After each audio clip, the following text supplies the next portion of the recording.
Okay, well, it looks like we may be a fairly small group. Maybe we'll have some more folks joining us, but I think we should probably get started. My name is Donna Sams, and I'm the moderator for this panel. And I got to tell you, the decision for me to moderate this panel was a very last-minute decision. And it was to moderate a panel that I knew nothing about. So go figure, right? I live in Providence, Rhode Island, and I certainly have been involved in Providence in a lot of issues. But given that, my children are 42 and 25, the issues that I've been involved in have really been all about pay equity and women having access to leadership roles and how do you eliminate the barriers and all of those other kinds of things that are of a personal interest to me because I had a very long and successful corporate career. And so I saw a lot of things, experienced a lot of things, and those became hot issues for me as I stepped out of those roles and stepped into other roles.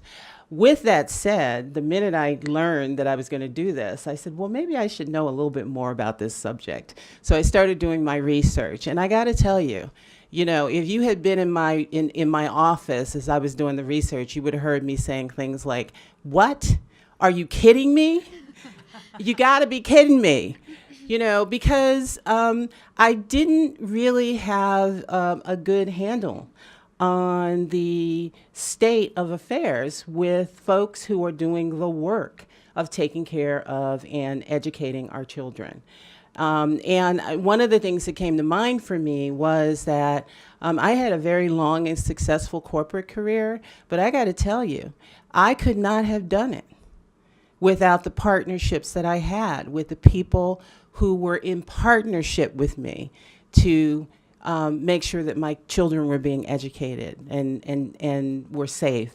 And, for a long time, my second daughter, I have a 42-year-old and a 25-year-old. My second daughter, who's 25 now, has cerebral palsy. And so I ended up being a single parent with a special needs daughter. And I got to tell you, the kinds of things that my partner in childcare did with me and for me, I couldn't even begin. I mean, there is no way that my journey could have been what it was without that person.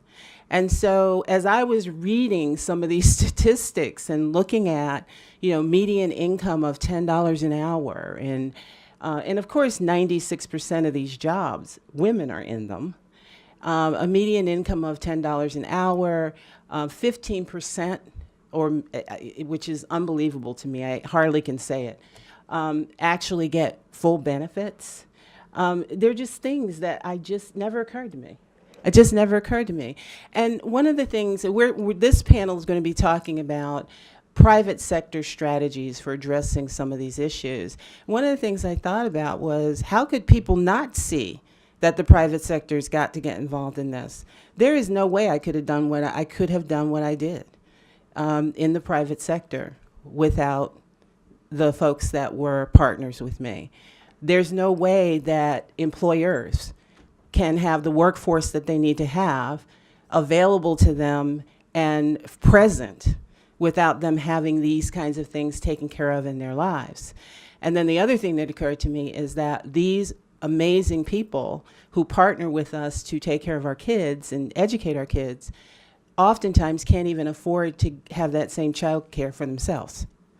And many of them are on public assistance because they're being paid so little. And so, it's just amazing to me that it's not crystal clear to the private sector that this has to be addressed. So the panel today is all about that. And I believe that I'm going to learn a great deal from these ladies who came in knowing a lot about this, unlike me.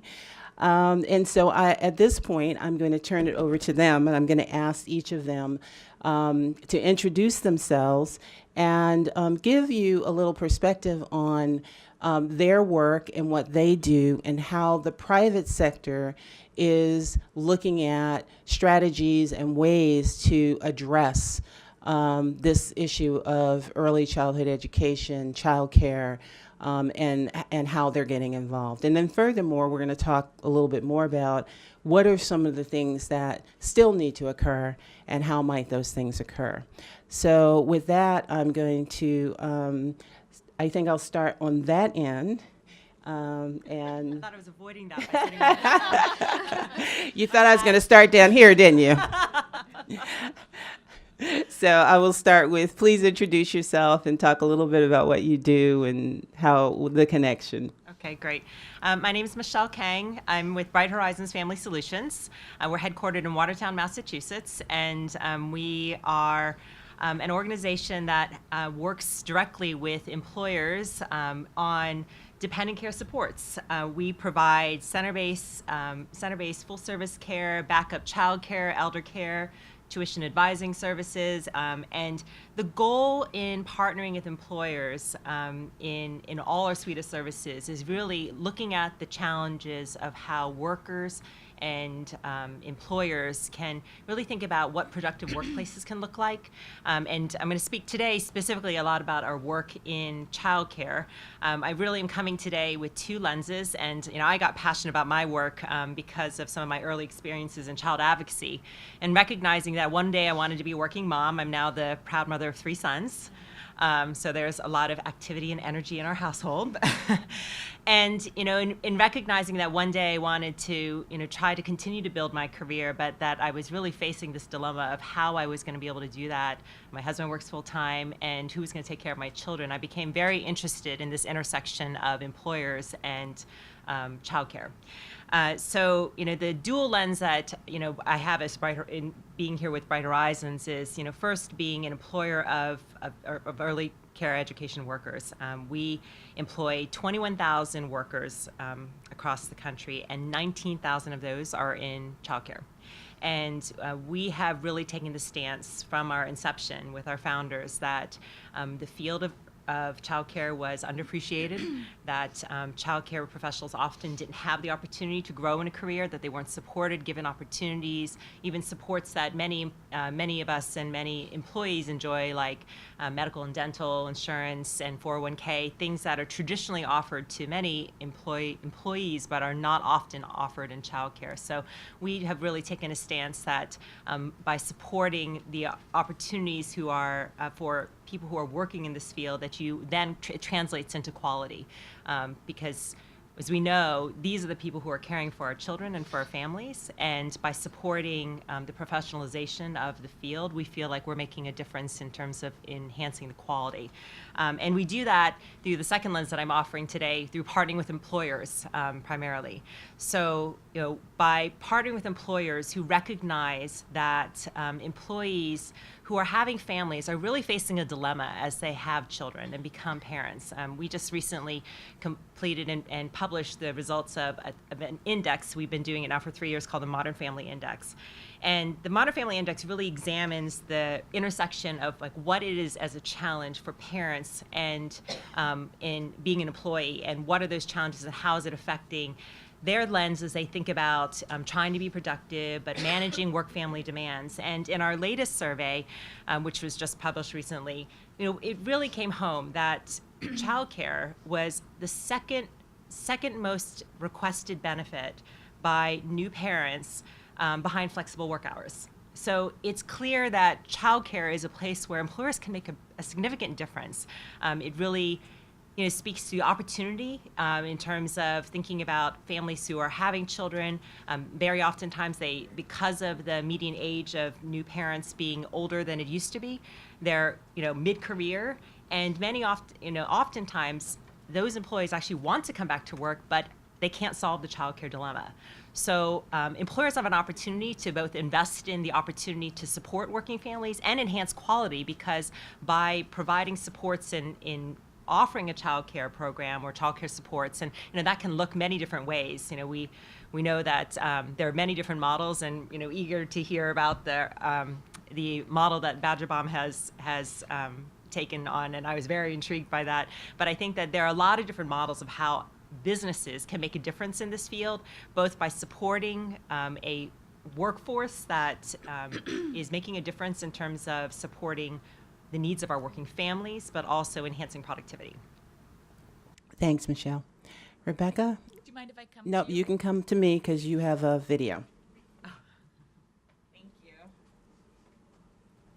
I'm Rebecca Copans. I'm with Let's Grow Kids. Thank you for having us. So we have a mission with Let's Grow Kids to ensure that all Vermont families have access to high-quality, affordable childcare. And we are committed to reaching our mission by the year 2025. And for the past year, I've been focused exclusively on business outreach and helping businesses understand how to reach our goal. And I'm just curious who's in the room. Can anyone raise their hand if they are a business owner or director? Nice. Any employees? Any employees in the room? Yeah? Okay. Any parents or grandparents? Nice. Okay. So all your parents and grandparents know. I would call you a business organizer or a business leader, okay? All of the parents and the grandparents in the room know that they have a vested interest in early childhood. But even if you don't have young children, you're a business leader or a coworker, you have a coworker who has young children, childcare profoundly impacts your life, even if you don't realize it. So why does childcare matter to business? Why should you care, basically, is the question. And the answer is childcare and the economy are inextricably linked. A baby's brain makes between 700 and 1,000 new connections every second. So if you consider that your future workforce, the neurological research that shows that 90% of the baby's brain grows in those first 5 years, those first years really matter. And high quality experiences really have a profound effect on how the baby's brain develops. So economist and Nobel laureate James Heckman found that early childhood investments yield a 10% annual rate of return. You can look at the world around us and see some examples of how that number was derived. For example, a 2001 Chicago study found that children served by parent-child centers were 70% less likely to be arrested for a violent crime by the age of 18. And children that have high-quality early experiences enter kindergarten better prepared. They tend to perform better on third-grade reading and math assessments. And there are correlations between those third-grade math and reading assessments and high school graduation rates. So kids who graduate have generally make better employees. They are better taxpayers. They're better citizens. So you walk that back to the first years, and quality early experiences lead to a strong future workforce. And we also know that childcare is a problem for our current workforce and therefore today's economy. It impacts recruitment and retention, productivity. Sorry. When childcare is unstable, businesses lose out. So here are some statistics on absentee rates and how work schedules of parents are affected by childcare. We also know that it impacts recruitment and retention. In October, a member of the Vermont Early Childhood Business Council told me a story about a potential new employee, and she emailed him to say, "I apologize that if I haven't followed up with you sooner. I was stalling to see if I received any further information from the childcare providers that I recently contacted. My current status is that I would begin work tomorrow if I had suitable childcare. I found an opening in the beginning of January."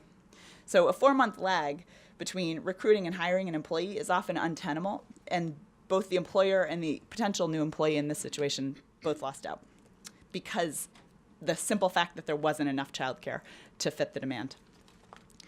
And the story is all too familiar. Unlike in the past where a majority of mothers stayed home, childcare is now an issue for many families. And the way that Let's Grow Kids measures the need for childcare is by looking at how many parents are in the workforce. And thinking about your states, does anyone want to call out a guess of what the percentage of children have all parents in the workforce? Have any ideas? It's 70% in Massachusetts. So in Vermont, also 70%. More than 70% of Vermont's kids who are under 6 have all available parents in the workforce. And there are 2 problems with this. One is affordability, and 2 are availability. Middle-income families of 4 spend between 28 and 40% of their income on childcare. And at the same time, providers are making less than $25,000 a year, often without benefits. And to tell you how this impacts our businesses, I want to introduce you to a Vermont business leader that I've been working with. Her name is Savi Van Slootman. She's the CEO of Lamoille Mental Health, and she'll give her perspective. care deeply. I have a young Can you hear? workforce, and so childcare is really critical. We work with very vulnerable folks, and we really need our employees to be focused on what they're doing. So if they have their kids in a safe, nurturing childcare environment, then I feel that they would not have to worry about their child while they come to work. I have roughly about 102 employees that is below the age of 35. And in Lamoille County, there are 59% of infants that don't have access to regulated quality childcare. So we've researched the scope of this problem in Vermont of the supply and demand, and we found that 47% of infants and toddlers who are likely to need care don't have access to any kind of regulated program. And that number is even worse for our infants. In our most challenged county, 65% of infants don't have access to any kind of regulated childcare program. You have to ask yourself, where are those kids spending their days while their parents are at work? And the numbers are even more staggering for high quality childcare. In Vermont, it's 79% of infants and toddlers that don't have access to high quality programs. So as business leaders, what can we do about it? How can we support our workforce to encourage people to come be productive, focused members of your workforce? Flexible spending accounts, they're pre-tax dollars with a match. Flexible scheduling, paid family leave, scholarships, either in-house or for community-based scholarships. Working with programs directly, you can offer in-kind donations or quality improvement grants to give your employees preferential treatment on the wait lists. Onsite childcare, like Badger's gonna tell you about, or a business consortium model where a lot of businesses get together and run one program. So we started, just to give you a perspective on how we approached our business outreach, we started in one county. We had a series of one-on-one small group meetings. We reached out to our base to find out who we should talk to. We took their time into consideration. We were really limited our interactions with them to set up meetings, to follow up with meetings. We kept our meetings with them to less than 45 minutes. We honed our list further to depending on who was interested after our initial conversations. And we leveraged the social pressure of their connections to get more traction with building connections with the business community. And we brought them all together into a roundtable, and we put childcare providers in the room and said, talk to each other. It's a novel idea. And then we realized that this is a bigger problem than communities can take on alone. Earlier this year, some of the business leaders came together and we attempted to start a pilot. And like anything, there was a group of willing business leaders who were there. But when we got down to the details, there were lots of challenges. And we realized that this was a bigger problem than us. It was more a systemic problem that needed to be addressed. So realizing the need for, as Savi says, systemic change, we pivoted into advocacy, and we took our business voices statewide. And the key lesson here was that we can't make this change without the statewide voices. With this takeaway, we created an early childhood business council. It's geographically dispersed. It has small and large businesses involved, and both of those entities bring different things to the table. And then the structure of the council is that we have a founders circle that has like the big name CEOs that bring gravitas to the effort. We have an advisory board that lead and direct the direction of the council, and we have a general council, which is anyone who just wants to be part of it but doesn't want to have a role in the day-to-day. So Savis will tell you about this. It's going to be critical if we need to have this systemic change. It's going to be a voice for all of us, and it's going to be a coordinated voice that we could all come together. The council will advocate and educate legislators. Those are the folks who might be able to help in this respect. So they're going to be this spokesperson for all new stories that will come out. They will write opinions, they will speak at events, and bring more awareness to, I think, this critical issue that is facing us. So another way that we're addressing this problem is through a communications effort focused directly to businesses. And we created a little business video that really sums up our message. So you can take a look. Mary and I are business people, and for whatever we say, the most important thing is our people. If parents of young children are confident that their kids are well taken care of during the day and are in good hands, they're going to do a much better job. So you need a lot of focus as soon as you come to work. And most of our employees are really good at doing that, but if they're concerned about their child care, that's going to be difficult to focus on what they do. That's going to take most of your attention. We are in a demographic purge in a way where young people are leaving the state of Vermont. I realize that my employees, my children, that I watch them have children, people working, it became very difficult to find a way to balance a job for one member and have another one stay home. It just almost is impossible today. There are a lot of people in St. Albans who stay home with their children, so they're not able to help support the economy in St. Albans. They don't have, first, a disposable income, so when more and more people can get back to work, that affords people the opportunity to spend locally, and that just grows our economy. While we spend a lot of time talking about the importance of the K through 12, we're not spending nearly enough time talking about those first few years that are so critical. We need to start investing in attracting young professionals whose ideas and enterprises will create jobs and effectively spur economic growth in the state. Many of these young professionals have families, and so one way to attract them is to ensure that we have a strong and affordable child care network in the state. Well, it's important to have businesses try to do their part. It's really important for communities to step up, but ultimately, I think we need policy change. Early childhood, ages 0 to 5, is a critical time for brain development. Early access to education, to health care, to a safe and nurturing environment impacts that child's cognitive and social development. One of the things we hear most often from employers is the need for a trained workforce. And what's surprising is that oftentimes they're talking about the soft skills. They're talking about communication, someone's ability to understand the needs of a customer. And those kind of communication skills, I think, happen really early on. They come with confidence. They come with feeling secure in yourself and your situation. The research is clear. Early childhood investments generate benefits for the children, for the parents, and for society. Longitudinal studies have predicted a $7 to $15 return on investment for every $1 we invest in children today.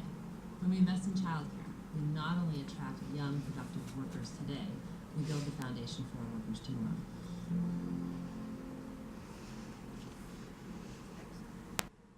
So businesses, as you see, have a critical need for a systemic investment in high-quality, affordable childcare, which is why Let's Grow Kids has made it our priority to reach our mission by 2025.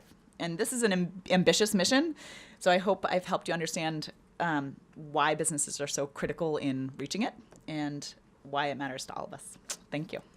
My name is Deirdre Fitzgerald, and I work at WS Badger Company, and this is my colleague, Sarah Barkhouse.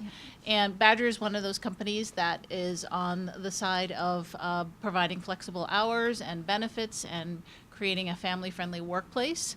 So we're really excited to be here to share that, you know, you can be a small company and still create an environment that is welcoming to families and welcoming to mothers and fathers who are struggling with, you know, how do they balance work and life and, you know, still have a fulfilling career. Badger's been around since 1995, so 21 years. We are the maker of 100% certified, or 100% are certified organic, 100% natural, personal care products. So if you are a shopper at Whole Foods or co-ops, you may have seen our products there. We make lip balms, we make mineral sunscreens, we make body oils, moisturizers, hair oils, so everything natural. The company is founded on the premise that fuel is not our money is not the goal, but the fuel for creating the social initiatives that we want and the good that we want to do in the world. And basically, from the very beginning, the company was focused on the family. It is family owned and family friendly.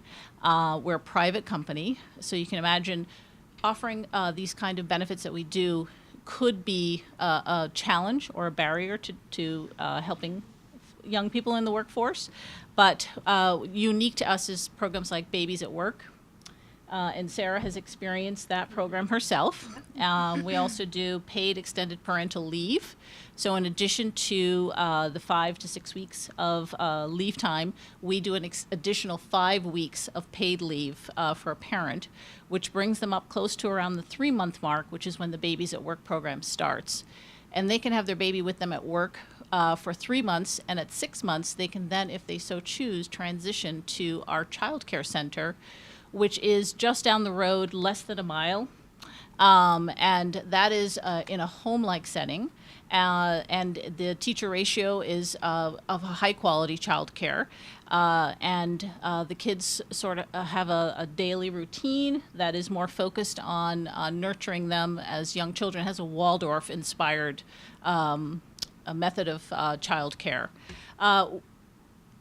At the childcare, our workers are treated just as we are at Badger. They get health benefits. They get a living wage for the area. So they're making what we consider a living wage in the Monadnock region is about $14 to $15 an hour.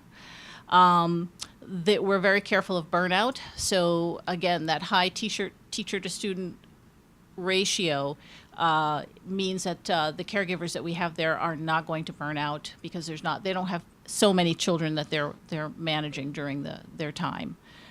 Did you want to jump in and talk about your experience? Yeah, one of the things I was so struck with, just continuing on the daycare thing, is that when you're in that transition period and you're bringing your baby who's been with you for up to 6 months to daycare, those first days, weeks, even month of dropping them and leaving them can be really hard, and that pressure to get to work right on time. In the first month, Badger considers your day to start when you've arrived at the childcare, to give you that breathing room, to not feel like you need to be at work, as long as your team leader is aware of that's what's happening. And it gets easier and easier the longer you're going through that transition. So that was something that really blew me away. And shorter days, the days end at 4:30 at the childcare center. And because we have flexible scheduling, that means a parent, whether their child, sometimes, of course, children even at our daycare center get sick, there's no pressure. That parent can leave at any point during the day to go down and either go home with their child or, to soothe their child. And I think that's a huge benefit for parents because they don't feel like they're working until way into the late hours of the evening and then trying to go home and focus on the family. By having it as an early day at 4:30, they can go home, have that breathing room before it's time for dinner or their evening routine, and I think that's greatly appreciated. It also means the day ends a little earlier for the caregiver, so they're not working, past that 5, 6 o'clock waiting for those parents that can't get out any earlier, which extends their time providing childcare, and the cycle, just continues. We also, I think I mentioned we offer health insurance for our caregivers, which is, I know you mentioned, is not the norm. And one of the things at Badger, as a Badger employee, is we get things like free lunch every day. So we have 2 cooks on staff, and we have a garden, and everything is organic or natural. And so a home-cooked meal is something that's served 5 days a week to every employee, including those in our childcare center. And so, if you did the math and you thought about what it takes to go out and either purchase a lunch or prepare a lunch for yourself, it adds up to quite a bit of money per year. So it's, a few $1,000s per year in savings. And this is something that the company is passionate about, and they will continue even as the company grows. Right now we're feeding about anywhere from 90 to 100 people a day, every day of the week. What else can I tell you about us? So one of the reasons why we do what we do and why it works is Badger is willing to subsidize both the child care and many of the benefits and wellness benefits that we're offered. They feel it is an important thing to support in the community, and especially in the Monadnock region. We face some of the same struggles that other communities do, in where childcare is not valued highly or is not seen as a problem that can be solved by both businesses as well as leadership within the community. So our COO, Katie, who is the founder of the Child Care Center, and believes so strongly in this, she recently joined something called Impact Monadnock, which is sort of one of those 2020 vision coalitions where they're bringing together not only businesses, community leaders, parents, anyone who has a stake in the future of our country and the future of our communities, to figure out how to make childcare high quality and affordable for all. I don't think it's a problem that can be solved just by either government or by businesses. I think everybody needs to come together to make it happen. Great. Did you want to add anything, Sarah? They may come up with questions. Okay. So. All right. You know what? I was going to ask questions, but I'm perfectly fine with you asking a question. Dee, that's first. I'm wondering if you guys are hiring. Let me tell you, I get that question. I was all wondering the same thing. And I always tell people, I'm sorry, there's a long line. In all seriousness, so does the company just absorb the cost and Yes. see it as a benefit? And We do you do. have an estimation of what that is on an annual basis? I don't have an estimation of what that cost is on an annual basis. And if Bill were sitting here, who's the founder of our company, he would tell you that that is not the focus. Initially, usually when they're talking about offering a benefit to employees or to our child caregivers at Calendula, it's whether or not it's something that's the right thing to do, and then they try to figure out how can we make it sustainable, how can we make it doable. The Babies at Work program doesn't cost a thing, other than accommodations that you may make, but we have to make as a manufacturer for anyone who works in shipping or in production areas where it wouldn't be safe to have a baby. But really all that is necessary is a room is set aside. And that is what we have, is actually a space where a mom or a dad can be, in their still doing their daily work. Their work comes to them. So if they're in shipping or production, one of their colleagues will bring up the items that need to be packed, or whether there's an error in barcoding and somebody needs to recode the packaging.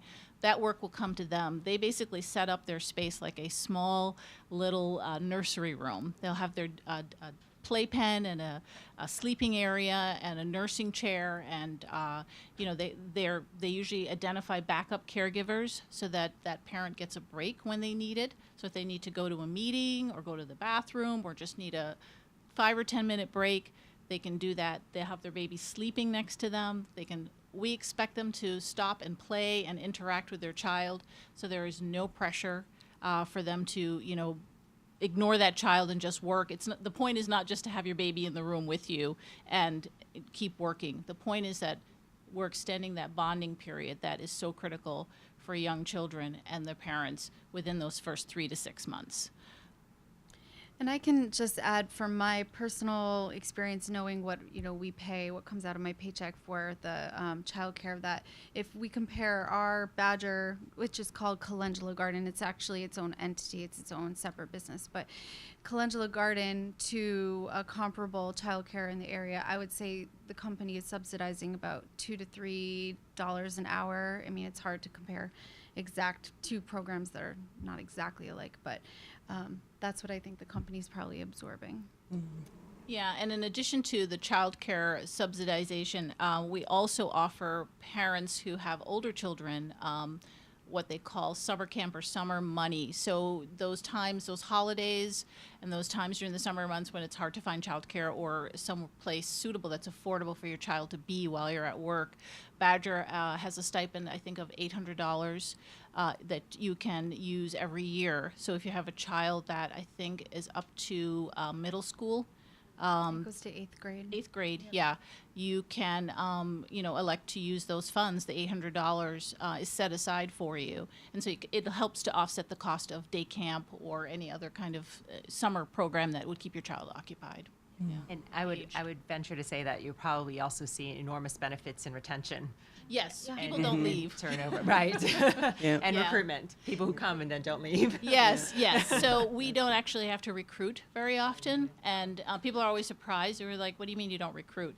And we say, "Well, we do put ads out when there are open positions, but usually there's already a line of folks who have sent in their resume, just hoping for something to open up at Badger."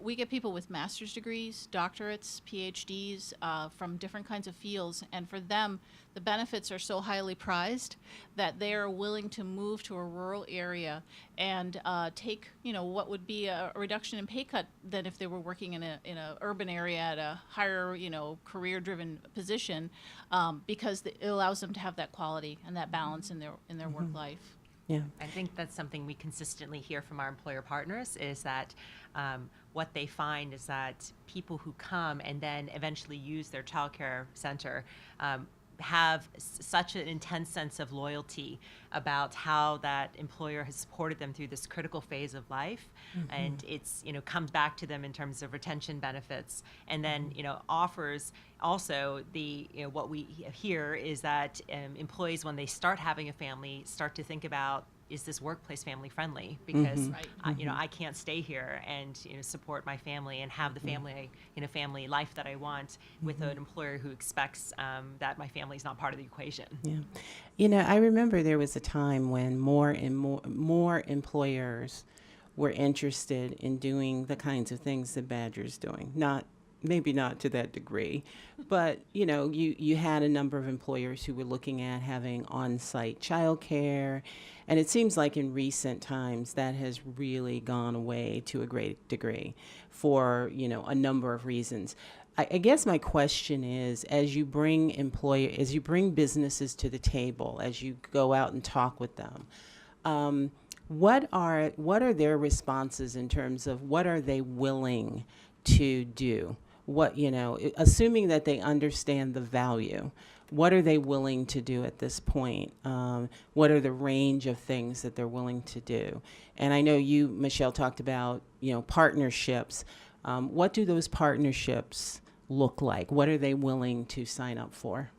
Well, I think that it's clear for business that oftentimes the first question is, what kind of return on investment will this get for me? Because in the end, part of this is, if in many, we wish that there are more employers out there who said this is the right thing to do, but oftentimes it also then comes back to a sense of where are the dollars and cents in terms of how this is going to help my equation in terms of getting really great people and keeping them. So, I think people are seeing that on-site, near-site childcare is not possible for all employers, and so they're getting creative and thinking about things like backup childcare and saying, okay, well, maybe we can't offer an on-site solution because that's just beyond what we're capable of doing. Maybe it's cost, maybe it's the workforce size, but offering some other way to be able to help support working families when their childcare breaks down. Providing some way to be able to get a caregiver easily, because it can be tough to figure out, okay, I want to be able to balance this, but for some people, they don't have family support. I know that I was very fortunate as a child that my grandmother lived nearby, but not everybody has that anymore. So I think businesses are getting pragmatic about thinking about other solutions. And then, I know that Rebecca and I were talking about how some employers are coming together saying, okay, we can't do this on our own, but maybe we can come together, a couple of us, and come up with a solution that will support all of our workforces, and then everybody wins, because we'll be able to offer something that we couldn't do on our own, but we could do in partnership with another organization. Okay. I just wanted to say quickly, so ahead. the video I was trying to show you was a recent piece that was done in the Boston Globe, and they came out and they interviewed two of our most recent mothers, one who has her child at work with her now, Kristen, with Elias.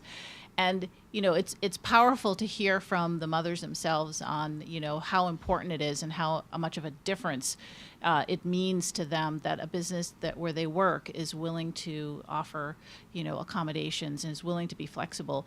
And it's easy to talk about it in theory and in practice, but it's something else when you see and hear from someone who's benefiting, as Sarah did, but also someone who's a new mom and still very emotional about, you know, that new baby that's in her arms. And she's at a job where, you know, she doesn't have to worry about that being of two minds. You know, do I take care of my child, or do I make sure that my job is secure? That her job is actually allowing her to do both at the same time. And it continues on. I mean, you don't have to be a new mother with a baby in order to feel the love at Badger. A lot gets done for all of the employees. And so that ethic and that thinking you know, is part of our culture. And I think sometimes, you know, company culture needs to be a key point that needs to be thought about. Companies that don't have really strong cultures, you know, it's reflected in their workforce and the turnover and the low engagement. And Badger is the opposite because we have such a strong culture and everyone is part of it. And also everyone has a voice.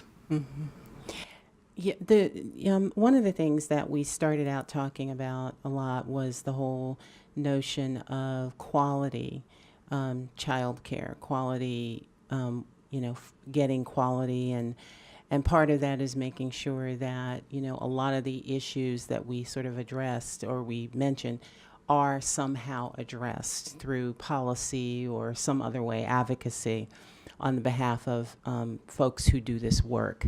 My question is, as you talk to the private sector, how engaged are they in that conversation in terms of their role in perhaps not necessarily as much about providing direct childcare or subsidizing childcare, but doing the things that would make sure that there's more quality, accessible childcare out there, which gets down to advocacy and policy changes. And as we know, the private sector has in most places has a pretty loud voice if they use it in terms of making those points. How much of your conversation with the private sector has really gone there? Well, we found that, you know, as soon as businesses realize that this profoundly impacts them, and this is an issue that they should care about, they speak up and they say, okay, well, what can I do? And so we found in Vermont that I would say 90% of the businesses we talk to turn into our advocates. So it's really about the time that we are able to put into having one-on-one conversations and really selling people on the idea that they should care and that this is an issue that impacts them.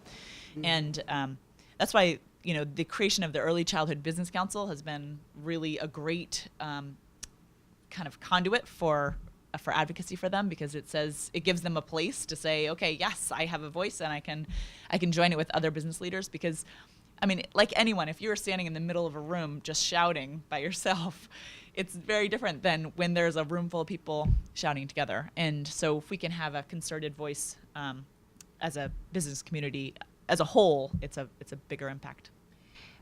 Bright Horizons participated in the White House Summit for Working Families, and as part of that, there were some work groups of business leaders who were brought together to the table to talk about what is the impact of supporting working families and how can we make all the arms of our conversations get to this goal of supporting working families. So policy and non-for-profits and advocates and practitioners and businesses. And I think one of the things that we came away from the conversation is that we just need to keep having it in the conversation, and that businesses, and we feel this special responsibility, but also in partnering with other employers, that it's good business to invest in programs that support working families.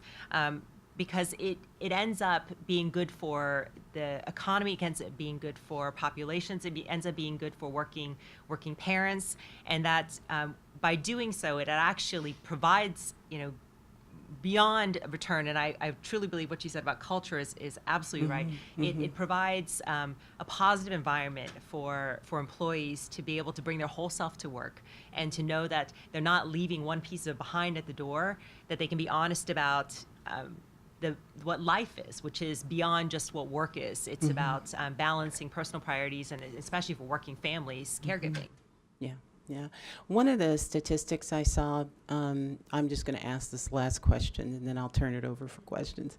One of the statistics I saw was that for every dollar that an employer spends to support this issue, there's a $17 return. And I was just wondering, have we been able to clearly articulate for the person, the employer base that they have today, where is that $17 return coming from? What are the key elements of that? I mean, I think I could have probably sort of speculated about that myself, having been a business person. But where do those dollars come from? Where's that return coming from? Anybody can take that. I think for Badger, it comes with investing in a future workforce and also retaining your current workforce. It costs a lot to recruit and rehire.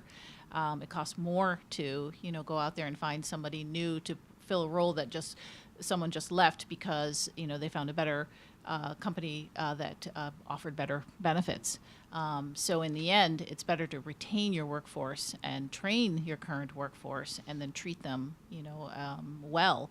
And they're going to give back 3 times fold. I think for us at Badger, I think anyone there would, it's almost like a family to us, and we would do anything for each other as well as the company. Good times or bad times. So right now everything is good, but I do believe, if things ever got tough in the near future, you would see a very motivated, engaged Badger workforce doing everything possible to make that company return to, a positive place. And not just the threat of people leaving to seek better benefits, but also having to weigh that option of maybe I'll leave my job altogether and stay home with my children. And so, I think that return is in keeping good employees who are passionate about where they work and passionate about what they do. I can say I had that realization after my daughter started at the daycare. And it was 8 hours went by, and oh my God, I haven't thought about her all day. I'm the worst mom in the world. And then someone said, no, you love your job, which is true. And you don't have to worry at all about where she is because you feel so good about, the people caring for her in the environment. So I think that plays a big part in, what companies gain by giving these benefits to their employees.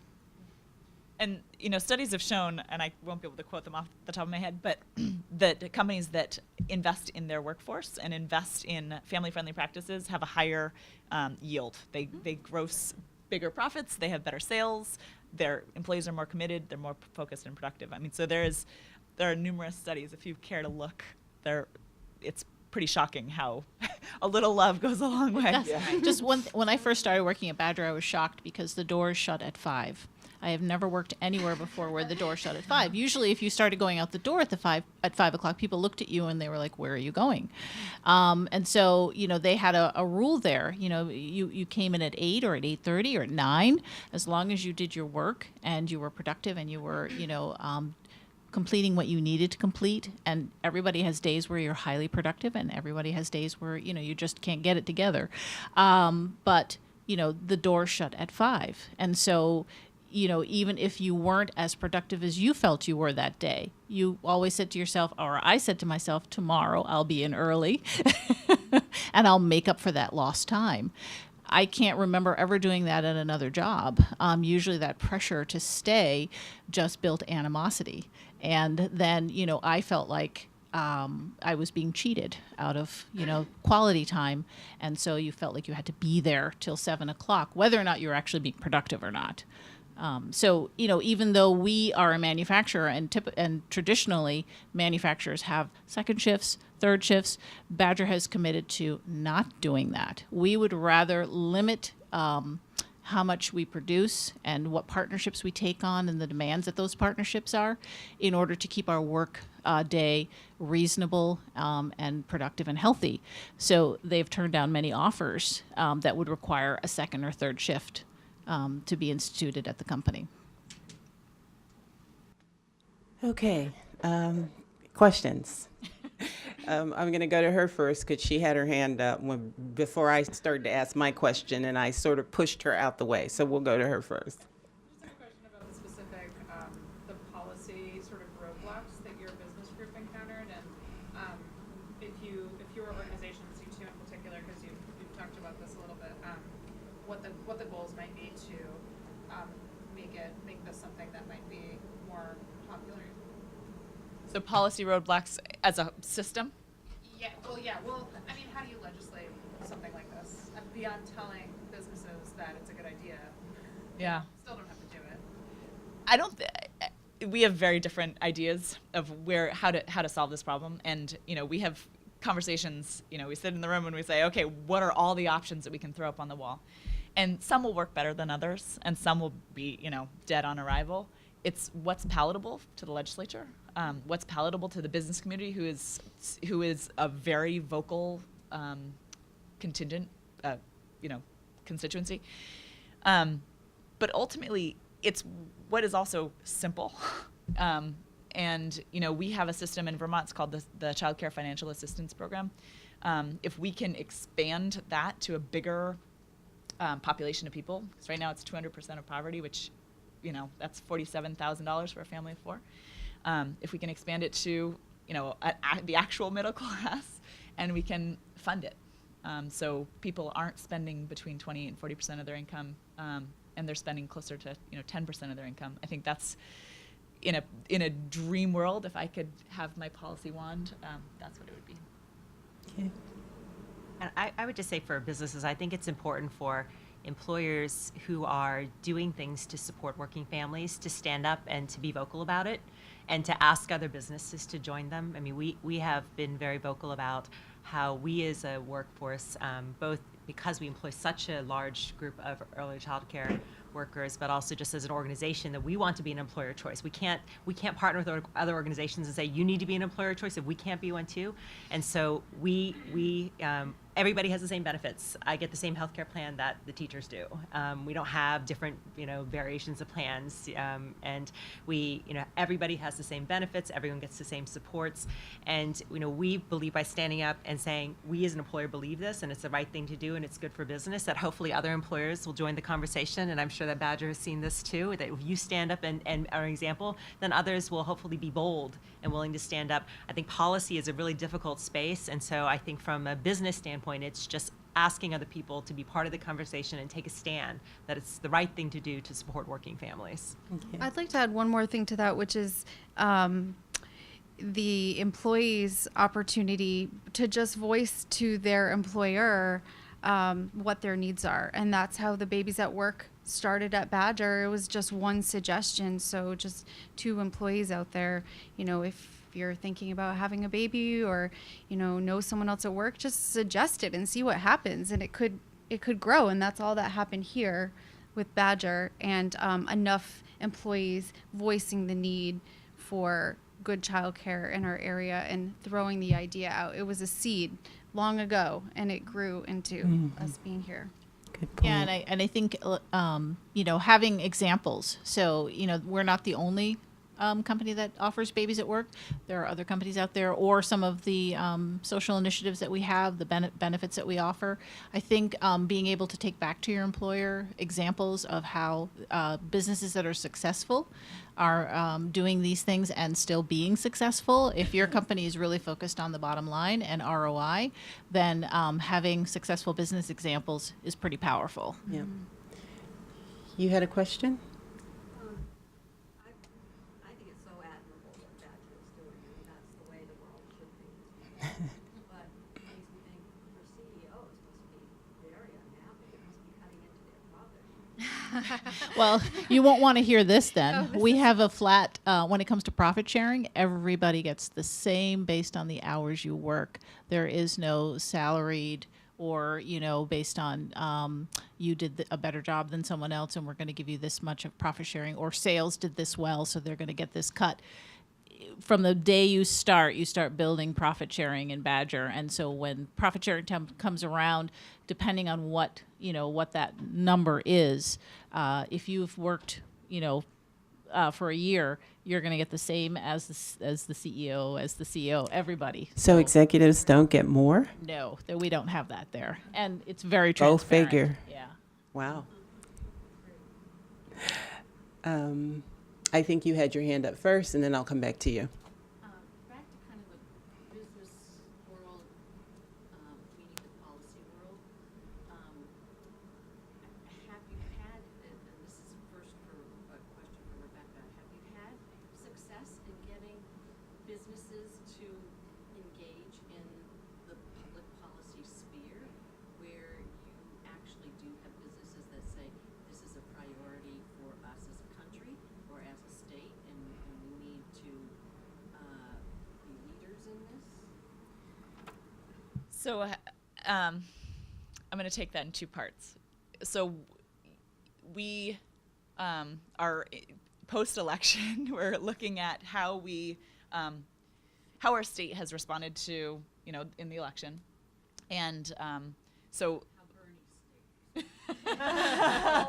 we just elected we just elected a Republican governor, and I mean that is typical in Vermont when there's an open Republican governor who supports high quality affordable childcare. And so because of the work that we've done, Let's Go Kids in our field team has gone out to every single candidate for any office and said, what is your stance on childcare?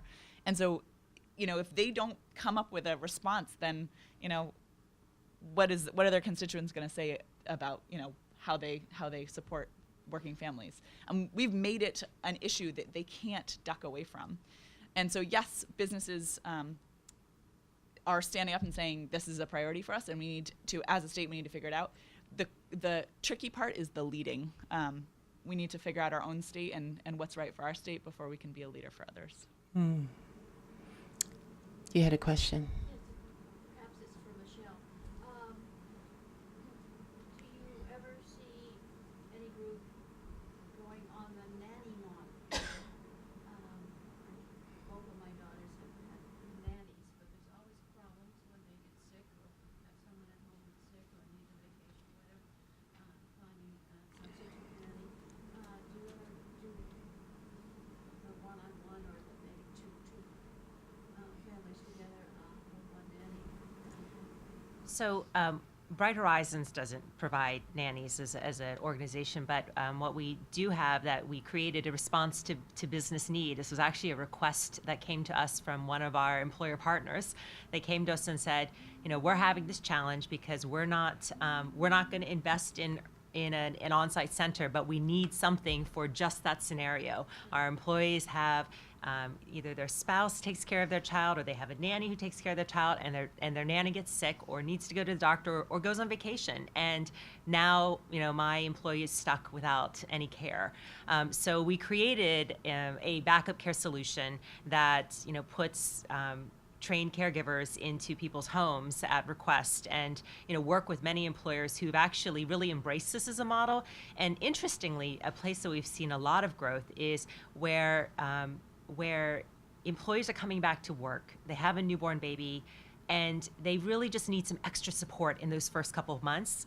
And employers have invested in a model where they say, okay, we can't provide on-site care, but what we can do is provide some extra care, extra backup care days, and provide some infant care days for my new employee who's maybe still looking for a caregiver, or just wants to know that they have their caregiver have a different level of care for a couple weeks, because that initial transition period is really tough. I mean, it's a tough time, and what we realize, and employers have realized, is that by providing some extra level of support for a newborn, for a parent who has a newborn, that it helps to alleviate the stress of coming back to work, and again, shows a level of support, as an employer that, perhaps might be a little bit out of the box. It's a little bit different, and that's something, a new model that we're seeing a little bit more and more. Go ahead. Just to be the total negative nanny. I'm just wondering, how much do people totally believe, we're all for, one for all and all for one kind of thing? Or do you ever find that and I just heard this in the news, so I don't know if it's true, but if people get sort of ticked off that, well, these families are getting an extra $5,000 a year and I'm not, not because I'm single or I don't have any Right. children, or I didn't know if you could address that. Sure, we get that question, and there's a balance. I mean, there's other benefits offered just to you as an employee that make up for the fact that you're not ready to go have a baby just to be able to have your baby at work, or you're past. I'm way past the age of being able to have a baby at work. So I think there's enough other benefits offered to the individual that. There may or may not be that thinking, but it does not seem to be something that is vocalized in a way that it affects the company culture. Yeah, it's not a competitive culture at all at Badger. And I mean, we do meal trains for people when they get sick, or and I don't want to sound like we're a commune or but I think it's such a strong support network, and such. I've worked all my life in big businesses, corporations, nonprofits, and I've never seen anything like it. And I think there is a challenge there that as the business grows and we get bigger, and more and more people come into the organization, that is one of actually the key strategic areas that they're trying to figure out how to make that happen. How do you get your culture to grow as your workforce grows? I think people forget we are all in it together, and Yeah. we'll either be elderly and we'll need help, or you're like, I broke my leg and I can't do anything, and Yeah. So everybody has their turn in the hopper, so to speak. They do. So, Absolutely. Yeah. But Yeah, it and just drives me nuts that people seem to forget that. they do. I mean, Absolutely. we recently had someone who dislocated her knee, and she had to be out for surgery, and she was out for a while. And again, she got treated the way, whether or not she could have gone out to have a baby, but she was treated equally. And they did a meal train for her, and people genuinely like each other, and so not to say that everybody has to, be in love with each other after work and be at each other's plate, kumbaya, all that stuff. But I think people generally care for each other because that's fostered there. And so, it's something that takes over. It takes hold. Yeah. Yeah. And I just want to say, on the other side of that, I spent the year before my daughter went to kindergarten. I had 2 kids in care. One was in part-time care. I spent $22,000 on childcare, and that is not an expense that non-parents have. I know. So it's our organization has an amazing paid leave and has a childcare scholarship. So for between 6 months and 5 years, you have $2,500 a year that you get as basically a voucher system. So it's a payroll reimbursement. And then between 3 months and 6 months, we have 100% childcare scholarship, because it's really hard to find care and it's really hard to make that work, So it's really supporting. Sad sometimes you see people, well, you chose to have children. I'm like, well, in my head, but somebody has to have children. Yeah, exactly. That's how you got here. And you're like, I want good answers to that. Yeah. You're an idiot. Another benefit that they offer at Badger is called a wellness fund, and everybody gets $800 every year to use on those things. So if your child needs a new ski jacket or snow jacket or snow boots or anything, dentists, you can use it on the dentist. All these things that you may not have set aside enough through your health savings account, or just your insurance is not going to cover that. This is an additional monies that Badger gives to employees to use as they see fit, as long as it's for health and wellness. And my experience with that is that a mother of 2, family of 4, our 800 wellness disappears to cover the medical bills and the dental and all of that. And my single coworkers without children are, how am I going to spend this $800? Guess I'll buy another pair of ski boots. So I don't really see too much of them begrudging the parents for receiving, the subsidized childcare. Yeah. Any other questions? I just had a question on the extra care option that we're talking about with Bright Horizon. So let's say I have a baby and I'm still waiting to find childcare. That's when that would come in, or is it extra care while I'm still there with the baby? it's usually for when you're coming back to work and you haven't found a caregiver. Okay, You so know the you can, transition. right, exactly. Okay, any final questions? Hi, Amy O'Leary from Massachusetts. Can you talk more, because I think the business leaders supporting early ed is important as an employee, but I think using their clout with legislators and elected officials and calling for additional revenue is another area where I think, have to do a better job of matching opportunities. So can you talk if you've had that conversations with folks that you are working with? Yeah, so we have a petition. Let's Grow Kids has a petition that says, I support high quality, affordable childcare. And the Early Childhood Business Council is in the early days, but they are signing a petition that says, I believe that this is a priority, and we hold them to that. We call them and say, okay, last week the governor-elect was on Vermont Edition, which is VPR's weekly call-in show. Will you call and plan to ask a question? And he was the first. My business leader in Chittenden County was the first caller on the show, and people on the street were saying, "Hey, I heard someone talking about childcare," and that's a huge thing. These same people are going to go talk to legislators. They're going to testify in front of committees. It's basically creating a pool of people that I promised I'm not overscheduling them. I'm not gonna say you have to come to a meeting every month.